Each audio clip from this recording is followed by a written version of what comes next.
కేవలం ప్రశ్నించేటువంటి గొంతులను నొక్కాలనేటువంటి ఒక ఆలోచనతోనే హుజురాబాద్ శాసనసభ్యులు కౌశిక్ రెడ్డి గారిని అరెస్ట్ చేయడం జరిగింది. 6 గ్యారంటీల విషయంలో, అదేవిధంగా 420 హామీల విషయంలో ప్రభుత్వాన్ని అనునిత్యం గట్టిగా ప్రశ్నిస్తున్నది కౌశిక్ రెడ్డి గారు. కాబట్టి వారానికి ఒక కేసు, మంత్లీ ఒక అరెస్ట్ ఒక తంతుగా మారిపోయింది. మరి ఏదో ఒక వ్యాపారి ఒక కంప్లైంట్ ఇచ్చిందని ఆ కంప్లైంట్ పేరు చెప్పుకొని ఈరోజు అరెస్ట్ చేయడం ఏదైతుందో కౌశిక్ రెడ్డి గారిని, ఇది నిజంగా కుట్రపూరితం. అలా వాస్తవం ఏందో తెలియదు, అర్ధరాత్రి అరెస్ట్ చేస్తారు. పోనీ అరెస్ట్ చేసినా కనీసం మాలాంటి వాళ్ళు వెళ్ళి వాస్తవం ఏందో తెలుసుకునేటువంటి ఒక ప్రయత్నం చేయాలని మేము చేస్తే మమ్మల్ని అడ్డుకుంటారు.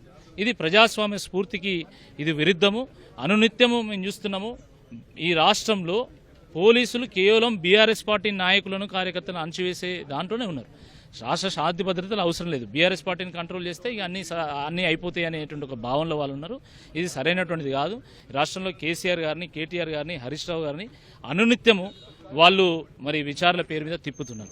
కాబట్టి ఇప్పుడు ప్రజలు ఏంటంటే ఈ ప్రభుత్వం కంటే గతంలో కేసీఆర్ గారే బాగుండే అనేటువంటి దూరంలో ఉన్నారు. స్థానిక సంస్థల ఎన్నికలు ఇచ్చిన ఫిర్యాదు మేరకు 50 లక్షల రూపాయలు డిమాండ్ చేశారు, బెదిరించారు, ప్రాణహాని ఉందని చెప్తూ కూడా ఫిర్యాదు. అది ఒక పెద్ద కుట్ర, అది ఒక పెద్ద కుట్ర. అది కుట్రపూరితంగా ఒక కేసును ఒక కంప్లైంట్ ఇప్పించడం జరిగింది, కుట్రపూరితంగా కేసును రిజిస్టర్ చేయడం జరిగింది. గ్రామ అభివృద్ధికి సంబంధించి మాత్రమే కౌశిక్ రెడ్డి గారు ఆ వ్యాపారితో మాట్లాడింది తప్ప ఎక్కడ బెదిరింపులు లేవని స్థానిక ప్రజలు చెప్తున్నారు. బట్ దాన్ని కూడా పోలీసులు విచారణలో భాగంగా తీసుకుంటే బాగుంటుంది. Thank you.